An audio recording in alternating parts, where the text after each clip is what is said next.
Bonjour, le Bitcoin reprend la hausse. Alors, est-ce un vrai breakout? Et si oui, où cela va-t-il nous mener? C'est ce que nous allons voir dans l'analyse du jour. Mais avant de commencer, n'oubliez pas, cette semaine, il y a 40 dollars à gagner en crypto. Pour participer, c'est simple, il vous suffit de vous abonner, de mettre un petit pouce bleu et de laisser un commentaire sous la vidéo. Et vu qu'on est samedi, eh bien, c'est la dernière chance aujourd'hui pour participer. Donc c'est la dernière vidéo pour participer au tirage. Je vous rappelle que le tirage, il aura lieu demain si je fais une vidéo, sinon lundi. Et on procède comment? Tout simplement, je prends une vidéo au hasard dans la semaine et je tire quelqu'un au sort. Voilà.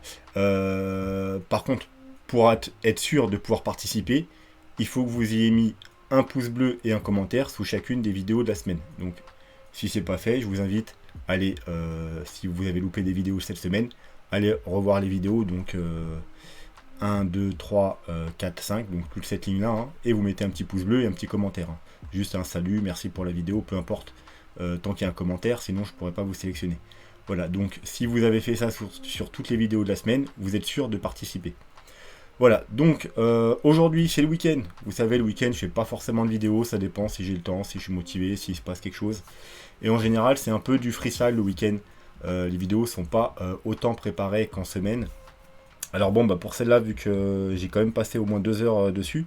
Par contre, en général, je fais des plans détaillés, mais là, j'ai juste griffouné quelques mots par-ci par-là. Donc, si je pars un peu à droite à gauche, c'est normal, c'est le week-end, on est détendu et il n'y a pas de souci. Alors, on va commencer rapidement par la map, la petite bubble map. Donc, globalement, c'est du vert. C'est du vert aujourd'hui, le Bitcoin a fait un breakout, hein. Donc la plupart des altcoins suivent, hein, à part 2-3 petites comme Sushi, CRV, SHIB et EGR. Mais sinon, globalement, du vert. Et on a les grands gagnants avec X, Solana et Atom. Voilà, Solana après une correction qui se reprend visiblement. Donc si vous voulez, on la re-analysera d'ici quelques jours, peut-être lundi ou mardi. Parce que je sais que Solana est beaucoup demandé. Donc, du côté des news, c'est le week-end, il se passe pas grand chose, vraiment pas grand chose. Alors, on a un ATM qui a été vandalisé au Salvador. Alors, la révolution déjà menacée, non, pas du tout, hein. Il y a juste des gens qui ont brûlé un ATM. Voilà, bah, il y a toujours des gens qui sont contre, hein, quand on propose quelque chose de nouveau. Alors, après, je vois pas trop l'intérêt. Parce que le Bitcoin là-bas n'est pas obligatoire, hein, il y a toujours le dollar, hein, donc c'est si vous l'utilisez, vous l'utilisez. Si vous l'utilisez pas, ben vous pouvez faire comme d'habitude et utiliser vos dollars. Donc je vois pas trop l'intérêt d'être contre, surtout que ça va sûrement apporter des capitaux au pays. Il y a des gens que vu que là-bas du coup il n'y a pas de taxe, hein, vu que c'est une monnaie, il n'est pas taxé comme en France. Il n'y a pas la crypto-taxe avec les 30%, etc. Donc ça va sûrement attirer du monde et bénéficier du coup au pays, vu que c'est le premier pays en plus, donc voilà. Après, je sais pas. Est-ce que vous voyez une raison pourquoi on serait contre ou brûler un ATM? Après, je me suis dit, c'est peut-être tout simplement les voleurs les plus stupides au monde, et ils ont peut-être cru que qu'ils pouvaient dévaliser un ATM et qu'il y avait des bitcoins dedans et qu'ils pouvaient peut-être prendre tous les bitcoins qu'il y avait dedans. Je sais pas. C'est peut-être une idée. Dites-moi ce que vous en pensez en commentaire. Bref, sur ce, on va passer directement par jeter un petit coup d'œil au dollar. Alors là, c'est le week-end, maintenant c'est fermé, hein. Mais le dollar continue sa petite montée. Et comme vous le savez, c'est pas très bon pour le Bitcoin, hein, avec un petit W là qui se dessine. Alors vous savez très bien aussi que sur du court terme, hein, le Bitcoin et le dollar peuvent se suivre, il n'y a pas de problème, hein. Mais c'est le long terme, hein. Le long terme, ils ne peuvent pas monter tous les deux sur du long terme ensemble, hein. S'il y en a un qui monte, l'autre il va forcément chuter. Donc voilà, il a bien tenu son Fibo 0.236, il continue sa petite progression. Il forme un petit W, si il cassait ici, ou voire même ici, mais déjà ici, vous voyez, il y a la résistance ici, c'était une résistance ici, on l'avait travaillé ici. Donc déjà, s'il casse ce niveau-là, c'est pas bon signe. Il validerait en quelque sorte le W et il faudrait s'attendre à ce qu'il continue peut-être sa progression au moins jusqu'au 38.2. Ce qui n'est pas terrible bien entendu pour le Bitcoin. Alors espérons que si jamais ça arrive, ici il y a un gros rejet et ensuite il crache vers le bas. Sinon il faudrait s'attendre à malheureusement ce que le Bitcoin chute Voilà, donc on surveillera ça de très près la semaine prochaine quand le marché réouvrira. Sur ce, on va passer au Bitcoin. Donc hier, on avait vu, alors on va se remettre peut-être le Fibo qu'on avait hier, si je me rappelle c'est lequel.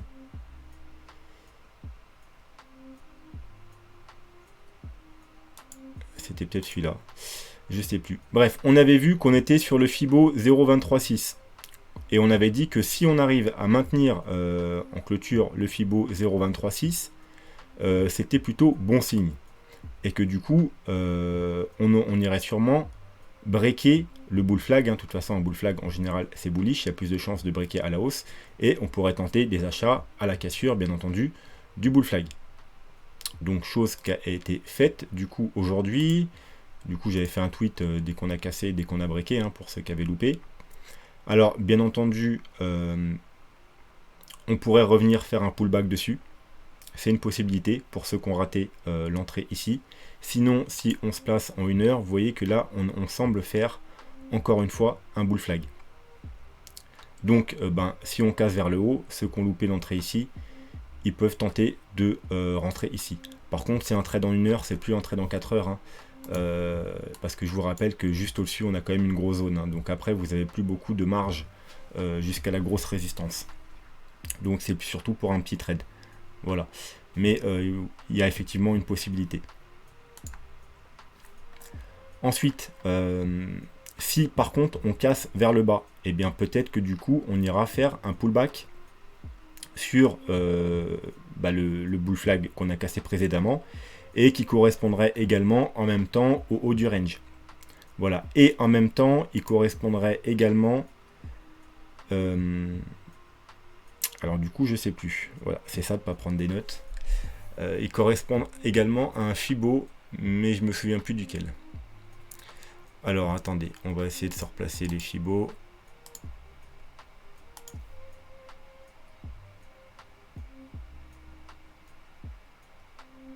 Non, c'est pas ça. Bah du coup, je sais pas. Alors attendez, on va...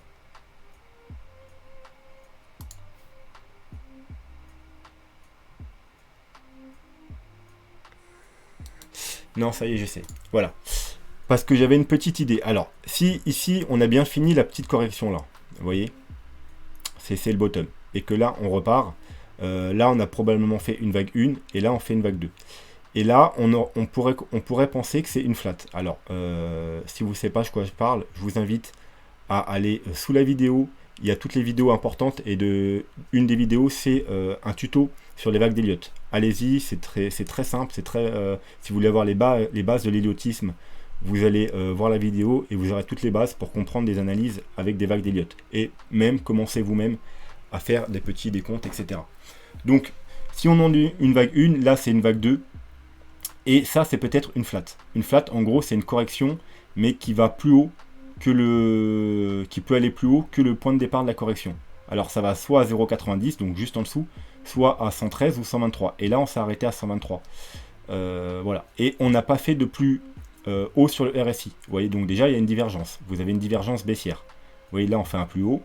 Et là, sur le RSI, on fait un plus bas. Donc, c'est une divergence baissière. Elle n'est pas encore validée. Pour valider, il faudrait qu'elle casse le bas ici, donc les 51. Donc, elle n'est pas encore validée. Mais il y a quand même une divergence qui se dessine. Donc, d'où que ça pourrait être une flat. Parce qu'une flat, c'est normal qu'on ne fasse pas de plus haut, vu que c'est toujours un mouvement correctif. C'est pas un mouvement impulsif, donc le RSI ne doit pas faire de plus haut. Donc, ça pourrait être une flat. Donc, du coup, je vais vous le dessiner. C'est une correction en ABC, comme ça. Une A, une B, donc on va plus haut que le point de départ, et une C. Et en général, vu qu'une flat, c'est une correction bullish, ça veut dire qu'on est très bullish, tellement bullish que la correction va plus haut que le point de départ. Donc en général, ça ne nous fait pas ça, c'est pas ça une flat. Le plus souvent, ça nous corrige jusqu'à 0,618. Donc d'où le Fibo que je cherchais, on va se mettre en 1 heure pour voir plus simple. C'est-à-dire 0,618 de ce mouvement. Donc hop. Donc si c'est bien une flat, la target principale, c'est les 0,618. Donc une A, B et C. Et regardez où elle est citée, le 0,618. Eh bien, parfaitement sur le haut du bull flag. Donc ce serait un pullback. sur le haut du bull flag, sur le Fibo 0,618 de ce petit mouvement. Remarque, même si c'est pas une flat, c'est un mouvement avec une correction, donc on pourrait très bien aller chercher les 0,618. Et puis en même temps le haut du range. Donc ce serait, si jamais on devait casser à la baisse, ici il y aurait un très bon niveau d'achat, parce que ce serait en même temps le haut du flag, en même temps le haut du range, et en même temps le Fibo 0,618 de ce petit mouvement, et qui pourrait du coup nous donner, comme je vous ai dit, une flat en A, B, C. Donc ce qui veut dire flat, ça veut dire après on repartirait à la hausse pour continuer le mouvement haussier. Voilà. Et puis bien entendu, hein, si jamais là on casse, on pouvait vous placer directement à la cassure pour tenter le breakout de ce petit bull flag. On va repasser en 4 heures. Donc on a également cette ligne de support sur le RSI. Donc si on devait casser à la baisse et aller chercher ce niveau, il est possible qu'on irait chercher également ce niveau sur le RSI. Du coup, ça nous validerait un bon point d'achat une fois en plus. Donc non seulement là on a le triple support ici, mais on aurait également un support RSI. Donc ce serait vraiment un bon point d'achat. Bon, par contre, si on casse tout ça, vous savez, plus un niveau il est puissant, plus c'est dangereux de le casser. Si en plus on a la validation et qu'on casse au niveau du RSI, bon bah faudra s'attendre à ce qu'on redescende probablement beaucoup plus bas. Voilà. Donc voilà, donc on reste prudent parce qu'on n'oublie pas qu'il y a la petite zone ici de rechargement de short de ce petit mouvement baissier. Voilà. Donc tant qu'on n'a pas passé cette zone, on est toujours dans un rebond. Et on peut être très bien dans, comme je vous l'ai dit les jours précédents, dans une correction en A, B et C. Pourquoi pas pour aller rechercher justement les 0,618 de tout ce mouvement-là. Donc tant qu'on n'a pas passé cette zone-là, on reste prudent. Parce que là, il y en a sûrement qui vont chercher à protéger ce qu'on shortait ici. Donc le haut le haut qu'on a fait il y a quelques jours. Enfin, il y a maintenant une semaine ou deux. Eh bien, ils vont défendre leur position ici. C'est la même chose que ce qu'on avait là, dans le plus gros mouvement. Le plus gros mouvement, la correction qu'on a eu tout l'été, on est revenu chercher, comme je vous avais dit, la zone de rechargement de short, et je vous avais dit que cette zone-là serait défendue. Parce que tout ce qu'on shortait là, c'est la zone qui défendent. Voilà, c'est pour ça qu'on appelle ça la zone de rechargement de short. Ils rechargent les shorts, si vous voulez. Voilà, donc on est venu la rechercher, et ça nous a fait 20% quand même de baisse. Donc sur un peu petit time frame, c'est la même chose. Tant qu'on n'a pas passé cette zone, on est toujours dans un rebond, et on peut potentiellement avoir une nouvelle vague baissière. Voilà, donc quand on va arriver ici, il faudra être très prudent, et sécuriser vos trades, ça veut dire ceux qui ont pris des trades à la cassure, etc. Au moins déjà mettez votre stop au point d'entrée.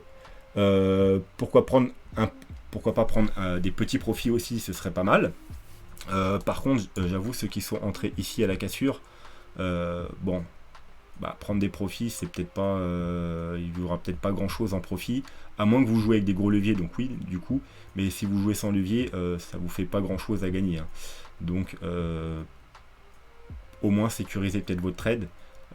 Prenez peut-être un mini profit histoire de payer les frais de transaction.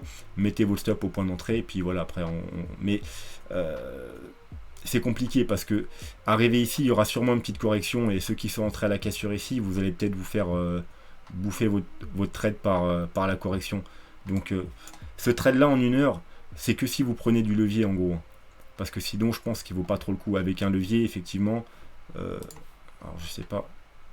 La cassure, au point de là, il y a quoi? Il y a même pas 2%, donc effectivement avec un levier 10 ça peut être intéressant, mais sinon c'est pas forcément intéressant à prendre pour ceux qui jouent sans levier.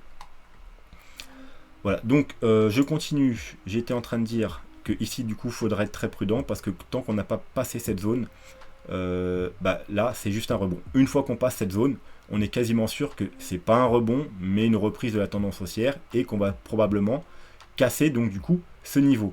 Et si on casse ce niveau, et bien du coup on casserait, on serait dans la zone de rechargement de short, on aurait cassé le bas, et alors effectivement il resterait le haut de la zone de rechargement de short vers les 56 000, mais déjà si on casse les 0,618, c'est un très gros point, parce qu'en général sur les grosses corrections, on dépasse pas, vous voyez, comme en 2019, après la grosse chute, le mini bull run qu'on a eu, vous voyez la ligne jaune, c'était les 0,618 et on s'en est fait rejeter, un peu comme là. Et une fois qu'on l'a cassé, vous voyez, eh bien c'était très bullish. Donc bien entendu, comme je vous ai dit, il y aura toujours le haut, mais ce sera un gros travail de fait. Surtout que si on casse les 53 000 qui sont vers là. Pourquoi? Parce que je vous rappelle que les 53 000, c'est le niveau du super trend en weekly. Et donc le super trend, hein, c'est lui qui nous avait fait également résistance. Hein. Mais ça, on le savait depuis plusieurs mois. On l'attendait, hein, ce rebond jusqu'ici. Mais si on casse le super trend, en weekly, hein, là je parle bien en weekly, il repasserait vert. Et voilà, comme vous pouvez voir, quand le super trend en weekly est vert, eh bien, il faut s'attendre à des gros rallyes haussiers. Donc voilà, donc si on arrive à repasser au-dessus des 53 000, eh bien, il y a de fortes chances que le mouvement qui est ici, c'est plus juste un simple rebond, donc c'est pas une A, B, C, mais ce sera plutôt tout simplement une nouvelle vague haussière. Et on ira chercher du coup faire des nouveaux plus hauts. Autre raison pourquoi si on casse les 53 000 on sera très bullish, c'est par rapport à la courbe logarithmique de croissance. Voilà, cette courbe là qui arrête à chaque fois le prix du Bitcoin. Alors il y a un abonné qui m'a écrit sur Twitter parce qu'il y a une autre courbe qui existe. Je ne sais plus qui c'est qui l'a fait, mais elle est différente, les paramètres sont différents et en fait elle s'incurve beaucoup plus. Et ici on a trouvé le top. Donc pour lui, en gros, on a trouvé le top de marché et la fin du bull run. Voilà, il m'a demandé laquelle est la vraie. Il n'y a pas de vraie ou de fausse, c'est tout simplement des paramètres différents, donc ça nous donne un point de vue différent. Moi je préfère celle-là. Tout simplement parce que je la trouve pas mal, surtout avec la médiane. La médiane est, comme vous voyez, est très importante. Et voilà, donc c'est ce que je voulais en venir. La médiane, vous voyez, c'est également pourquoi ici on savait qu'elle allait avoir probablement un rejet, parce que c'est la ligne la plus importante. Parce que, alors on va se mettre en mensuel hein, pour y voir plus clair. Vous voyez que à chaque fois qu'on a passé la médiane, on est parti rechercher extrêmement rapidement, alors on l'a vu dans d'autres vidéos, entre 1 et 3 mois pour aller chercher le sommet. Alors vous voyez en 2013 on a eu un fake out, ensuite une consolidation et hop on va chercher le sommet en 1 mois. Ici on a vu un petit fake out, on ne le voit pas très bien en mensuel, il faut passer en weekly ou en daily, mais on a eu un petit fake out, une petite consolidation et ensuite en 3 mois on est parti chercher le sommet. C'est ce qui avait également bloqué les prix en 2019 sur les 14 000 $. Vous voyez donc très perspicace cette médiane. Donc là encore une fois on a fait un fake out un peu plus gros que d'habitude effectivement. Ensuite une consolidation en dessous hein, un peu comme du coup ici vous voyez un peu comme en 2013 et si on la recasse donc environ les 53 000 encore une fois, et bien théoriquement il y a de fortes probabilités que en 3 mois, en 1, 2 ou 3 mois on atteigne le sommet donc qui se situera aux alentours des 130-140 000 $. Voilà, donc ça nous donnerait pour le mois de novembre, décembre, au maximum janvier, un Bitcoin à 130-140 000 $. Et théoriquement, eh bien, ce serait fort probablement la fin du bull run. Voilà. Et ensuite, comme vous pouvez voir, en général, on va rechercher le bas du canal. Donc vous pouvez même directement envisager le prochain bottom. Donc si, admettons, on va rechercher, disons, aller au maximum en janvier. Ensuite, vous prenez environ, ça dure environ 1 an en général. Donc le janvier du mois d'après, hop. Et ça nous donnerait un bottom aux alentours des 50 000 $. Donc si vraiment tout se passe comme ça, le prochain bottom du bear market, il sera peut-être situé autour des 50 000 $. Voilà, donc c'est tout pour le Bitcoin, je pense. Parce que bon, du coup, il n'y a pas grand-chose de nouveau. Hein. L'analyse en elle-même n'a pas changé. Si, quand même, je voulais vous montrer quelque chose, mais du coup, c'était sur le RSI en daily. Mais du coup, mon dessin, il s'est barré. Alors, on va le refaire.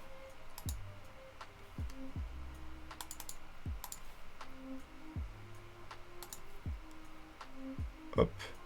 C'est ce que je vous avais montré hier. Bon, pas très... Voilà. Donc, voilà. N'oubliez pas qu'on a cette petite résistance, hein, ancien support qui devient résistance. Si on la casse, eh bien, ce sera plutôt bullish. On est en train de la casser, donc tout dépend si on va continuer à monter ou pas. ou si on va en être rejeté, hein. Mais si on la casse, c'est plutôt bullish. Alors, je vais vous refaire un petit tour quand même des indicateurs, parce que il y en a, je sais que c'est pas clair dans leur tête pour savoir si on est bullish, bearish, etc. Donc, je vous rappelle, en weekly,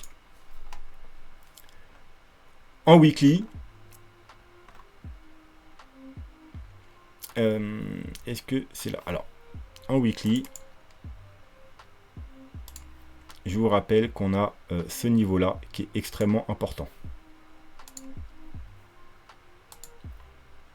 C'est le garant d'un bull market ou un bear market. Vous voyez, à chaque fois qu'on est au-dessus, on est dans un bull market, enfin une grosse tendance haussière, allez, appelons ça comme ça. Et quand on est en dessous, ben, on est dans une grosse tendance baissière. Au-dessus, grosse tendance haussière. En dessous, grosse tendance baissière. Au-dessus, grosse tendance haussière. En dessous, grosse tendance baissière. Haussière, baissière, haussière. Donc là, la grosse correction qu'on a eue durant l'été, eh bien, on était en dessous. Là, on est repassé au-dessus. Et là, il y a quelques jours, on est venu se rappuyer dessus. Je vous avais dit, c'est pour ça que c'est un bon niveau d'achat, parce qu'on est sur un gros support RSI. Par contre, si on le recasse à la baisse, eh bien forcément, c'est très bearish, parce que c'est le garant de la tendance haussière, et on veut être au-dessus. Donc, en weekly, par rapport au RSI, pour l'instant, on est bullish, parce qu'on est au-dessus de ce niveau, et on a fait un rebond environ sur les 44 000, d'où je vous avais dit de prendre des achats. Il n'y avait pas que sur le RSI, hein, il y avait des très gros niveaux de support aux 43-44 000. Hein. Toutes les vidéos que j'ai fait la semaine dernière, je n'ai pas arrêté de vous le dire. C'est pour ça que moi également, j'ai pris un trade aux 44 000, qui est toujours ouvert d'ailleurs. Je prendrai mes profits si on arrive vers les 49-50 000. Mais voilà, donc le RSI en weekly, il est bullish. Ensuite, le MACD et le stock RSI, ils sont toujours bullish. Vous pouvez voir, à la hausse, bougie verte. Donc ça, c'est encore bullish. Donc pour l'instant, on est toujours bullish en weekly. Et pour finir, Ichimoku, on va s'enlever un peu de choses. On est au-dessus du nuage, au-dessus de la Tenkan, au-dessus maintenant de la Kijun. Alors la semaine n'est pas clôturée, hein, mais on repasse au-dessus de la Kijun. Donc pour l'instant, c'est bullish. C'est pas entièrement bullish parce qu'on n'a pas encore la dernière confirmation. Et je vous rappelle, la dernière confirmation, normalement, ça nous indiquera qu'on ira faire des nouveaux plus hauts. Ça veut dire, voilà, des 80, 100 000, voire plus. Et cette confirmation, c'est la lagging span. On veut voir la lagging span passer au-dessus du cours du prix. Comme vous voyez, la dernière fois, je vous avais parlé du support de la dernière chance de la Tenkan en bleu pour la lagging span. Et bien, pour l'instant, ça tient. Voilà. Ce qu'on ne veut pas voir, c'est casser ici. Déjà, une lagging span qui est en dessous du cours du prix, c'est bearish. Mais si en plus, elle casse ce support, après, bon, bah, y a, voilà, cette direction... les 36 000. Donc, ce qu'on veut voir dans les semaines à venir, dans la semaine prochaine, ce serait une nouvelle bougie au-dessus de la Kijun. Donc déjà, ce serait très bullish. Et si ensuite, par la suite, on a la lagging span qui passe au-dessus du cours du prix, eh bien, on pourra, il y aura très forte probabilité que, eh bien, comme je vous ai dit, on ne soit plus dans un rebond, mais dans une nouvelle jambe haussière. Ce sera une des dernières confirmations qu'on attend avec le passage des 53K. Comme je vous ai dit, si on arrive à clôturer en weekly au-dessus des 53K, il y a de fortes chances qu'on ira voir plus haut. Mais si en plus on a la lagging span, là, voilà, ça augmente encore les probabilités. Donc on est quand même bullish sur, même si on n'a pas eu la dernière confirmation, on est quand même bullish également en weekly sur le Ichimoku. Donc, et au niveau des moyennes mobiles, on est bullish. Parce que, aussi, voilà pourquoi aussi on a pris des achats, parce que on a, je vous rappelle, à chaque fois, alors on va s'enlever celles qui ne nous servent pas, du coup, on va garder que celle-là. Vous voyez qu'à chaque fois qu'on a une tendance haussière, on vient faire des pullbacks sur la EMA 21. Et quand on la casse, bon bah, c'est un peu le bordel. Vous voyez, à chaque fois qu'on la casse, c'est le bordel. Là où on l'avait cassé, voilà. Donc, là, on avait fait un pullback dessus, donc comme je vous ai dit, c'est les meilleurs moments pour acheter quand on fait des pullbacks ici. Par contre, si on la casse, bah, c'est pas bon signe. Hein. Comme vous voyez, en général, regardez là, en 2018, on l'a cassé, on est revenu la tester, on a fait un petit fake out, et voilà. Ensuite, à chaque fois, on a été rejeté. Ici, pareil, on l'a cassé, on revient faire un petit fake out, grosse rechute. Une autre fois, et grosse rechute. Voilà, donc... Ce qu'on ne voudrait pas voir, c'est repasser en dessous, parce que du coup, là, ça nous ferait un fake out, et vous avez bien vu qu'en général, quand on fait des petits fake out, eh bien, pour la suite, c'est vraiment pas bon signe. quand même ici, je crois, voilà, ici on la casse, on repasse un peu au-dessus, fake out, et ensuite, vous voyez, c'est pas des petites corrections ensuite qui s'en suivent, hein, c'est des moins 80%. Bon, là, c'était un bear market, mais vous avez compris le principe. Donc, on est repassé au-dessus, et on ne voudrait pas que ce soit un fake out. Donc, on ne veut pas repasser en dessous. Là, ce serait plutôt bearish. Alors, je vous rappelle, c'est en weekly, on peut faire des mèches en dessous, mais pas commencer à faire des clôtures weekly en dessous. Voilà, donc pour l'instant, c'est bullish également. Donc, en weekly, quasiment, pratiquement tout est bullish. Voilà, pour ceux qui encore n'étaient pas sûrs. Ensuite, en 3 jours, vous savez que c'est aussi important, et il nous prévient souvent avant le weekly. Alors lui, il était passé un peu bearish, mais là, si on continue à monter, il va repasser bullish. Mais comme vous le savez, le stock RSI tout seul, il peut être bearish. Tant qu'on n'a pas la confirmation du MACD, tout va bien. Et le MACD, encore une fois, il est toujours bullish. Comme je vous avais dit, quand on était en train de descendre, il ne va pas forcément croiser. Si on remonte, il va faire un rebond et il va repartir à la hausse. Et du coup, ce sera bullish. Donc pour l'instant, même en 3 jours, on est toujours bullish. Donc tout va bien. Le seul time frame où c'est encore un peu ambigu, c'est le daily, parce qu'on est toujours bearish en daily. Alors, pas sur le stock RSI, du coup, lui, il est passé bullish, mais on n'a pas encore les confirmations du MACD. Vous voyez? Alors, bien entendu, si tout se passe bien et on continue à monter demain, voire après-demain, il croisera la hausse et on passera également bullish en daily. Et Ishimoku, pareil. Ishimoku, pareil. Voilà, alors Ishimoku, c'est même bon signe. On est repassé au-dessus de la Kijun. Donc Ishimoku, on est au-dessus du nuage, au-dessus de la Tenkan, au-dessus de la Kijun. Alors en fait, Ishimoku en daily, il est exactement dans la même situation que Ishimoku en weekly. C'est extrêmement bizarre. Vous voyez, on repasse au-dessus de la Kijun. Alors, je vais vous montrer. Hein. Hop, on est au-dessus du nuage, de la Tenkan, et là on repasse au-dessus de la Kijun. On a la lagging span qui a pris appui sur la Tenkan et qui est en dessous du cours du prix. Et bien en daily, c'est exactement la même chose. Vous voyez, on a la ligne span qui a pris appui sur la Tenkan et on essaye de repasser au-dessus du cours du prix. Sauf que lui, il nous préviendra beaucoup plus tôt. Parce que lui, dans 2 jours, si on n'a toujours pas fait un gros mouvement baissier, qu'on est toujours en train de monter légèrement, eh bien on aura des belles bougies au-dessus de la Kijun, donc c'est très bullish. Et en même temps, on aura sûrement la confirmation de la lagging span qui passera au-dessus du cours du prix. Donc on aura un Ishimoku également bullish en daily. Et bien entendu, nous, ce qu'on veut voir, c'est la même chose sur le weekly. Mais ça, il faudra attendre peut-être une semaine ou 2. Et bien sûr que le Bitcoin continue à monter. Donc le daily, c'est le seul encore qui n'est pas encore vraiment bullish. Il n'est pas non plus bearish, hein. Il est plutôt neutre, on va dire. Parce que là, pour l'instant, ok, on est au-dessus de la Kijun, mais la journée n'est pas clôturée. Voilà, donc si demain, on est encore au-dessus de on a une nouvelle bougie au-dessus de la Kijun, voilà, on sera bullish, il ne nous manquera plus que la dernière confirmation. Et pareil, hein, sur le MACD, vous l'avez vu, que également, si on continue à monter, il va pas tarder à croiser. Voilà, donc on sera également bullish en daily. Du coup, on sera bullish en daily, en 3 jours, en weekly. Donc, c'est bullish. Voilà. Donc, ceux qui paniquent pour le scénario A, B et C, qu'on pourrait aller faire des nouveaux plus bas, comme je vous ai dit, il faut prendre les choses pas à pas. Ok, si des indicateurs nous disent que sur le long terme, il y a possibilité qu'on soit bearish et qu'on aille voir plus bas, d'accord, mais ne mettez pas la charrue avant les bœufs, tant qu'on n'a pas de confirmation sur les plus petits time frames qui nous disent attention, on va se renverser, ne paniquez pas, prenez les choses comme ils sont. C'est pas pour rien que depuis 2 mois, 3 mois, je vous dis de faire des achats ici, je vous ai dit de faire des achats sur la correction ici, je vous ai dit de faire les achats à chaque fois qu'on a cassé des niveaux importants, c'est pas pour rien, à aucun moment je vous ai dit de vendre. Alors, ne paniquez pas, prenez vos dispositions, par contre, vous savez qu'il y a un scénario possible qu'on soit dans une A, B, et qu'ensuite qu'on rechute C, pourquoi pas faire un double bottom ou aller plus bas, hein. D'ailleurs, je suis sur le mauvais time frame, je parle de cette grosse ABC, excusez-moi, mais bon, c'est pareil en plus petit. Donc il y a possibilité qu'on soit dans une grosse A, B et C et aller voir plus bas. Mais tant qu'on n'a pas confirmation sur des plus petits time frames, on ne va pas sortir du marché pour rien. Donc protégez-vous, prenez vos dispositions. Faites en sorte que si jamais ça devait arriver, vous saviez déjà comment vous allez procéder.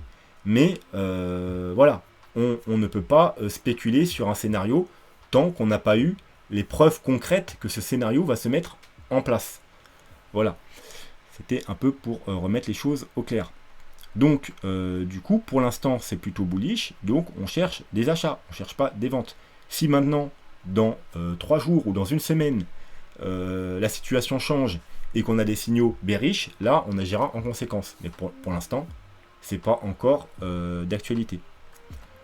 Voilà. Donc, sur ce, je pense qu'on va s'arrêter là parce que c'est déjà assez long. Je vous dis du coup soit demain, soit lundi. Et n'oubliez pas que la prochaine vidéo, il y aura le tirage au sort. Aujourd'hui, c'était la dernière vidéo pour pouvoir participer. Donc, on s'abonne, un petit pouce bleu et un commentaire. Sur ce, je vous souhaite un très bon week-end et je vous dis à bientôt. Tchuss. Ah non, j'ai oublié. Désolé. Alors, j'espère que vous n'êtes pas parti. Rapidement, du coup, j'avais oublié qu'il y avait un altcoin à analyser. ETC. ETC, on m'a demandé ETC, donc je vais le faire très rapidement. Donc, a priori, on est dans une 1, 2, 3, 4, 5. On attend une vague 5. Hein, vous voyez, 1, 2, 3, on fait un plus haut. 4, et là, on va faire une divergence probablement sur la vague 5. Alors, j'ai mis la vague 4 ici. Hein, je ne l'ai pas mis ici parce que potentiellement, elle n'est pas finie. C'est comme sur le Bitcoin, on peut très bien être dans une A, B, C. Voilà, donc bon, allez, pour vous faire plaisir, si vous voulez, on va dire que pour l'instant, potentiellement, c'est fini, donc je vais la mettre là. Mais on n'en est pas encore sûr à 100%. Voilà, donc qu'est-ce qu'on a sur le TC? On a déjà une trendline long terme hein, qui date d'ici, vous voyez. On ne l'a jamais retesté, hein, on s'en est éloigné. Donc il est possible qu'on revienne la retester un jour, ce sera un bon point d'achat. Elle se situe environ actuellement aux 45$. Voilà, à plus court terme, on a un triangle ici. Donc vous voyez, le bas du triangle, c'est une trendline très importante. Je vais vous remettre en daily quand même, hop. Vous voyez, elle a fait ici. En premier, c'est résistance. Ensuite, elle a joué support. Elle a joué support. Elle a joué support. Là, on n'est pas revenu totalement la tester. Donc, si on revenait la tester aux alentours des 51$, ce sera aussi possiblement un bon point d'entrée. Et encore à plus court terme, on a un petit triangle ici. Donc, également, pareil, hein, si alors là, vous pouvez tenter, bien entendu, si on retourne encore sur le bas du triangle 55$, mais il est quand même plus prudent, vu que c'est du petit time frame, d'attendre la cassure haussière. Donc si on casse en gros les 60$.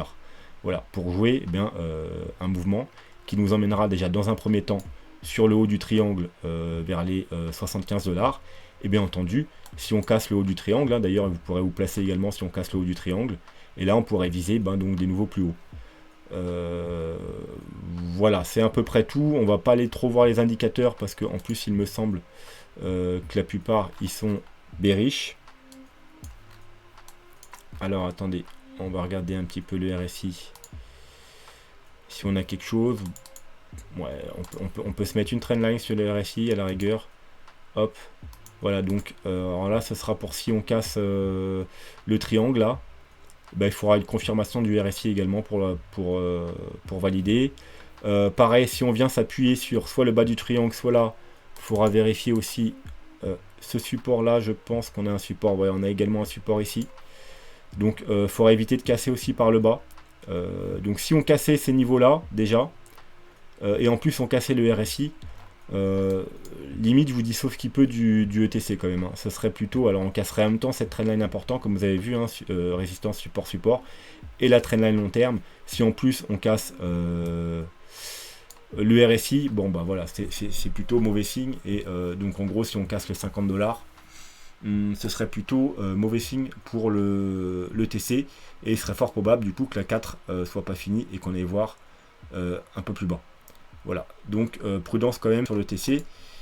Alors, par contre, effectivement, c'est comparé à certains altcoins, il est très intéressant. Pourquoi? Parce qu'il n'a vraiment pas retracé beaucoup. Hein. Vous voyez, le sommet était à 176$, quelque chose comme ça, 180$.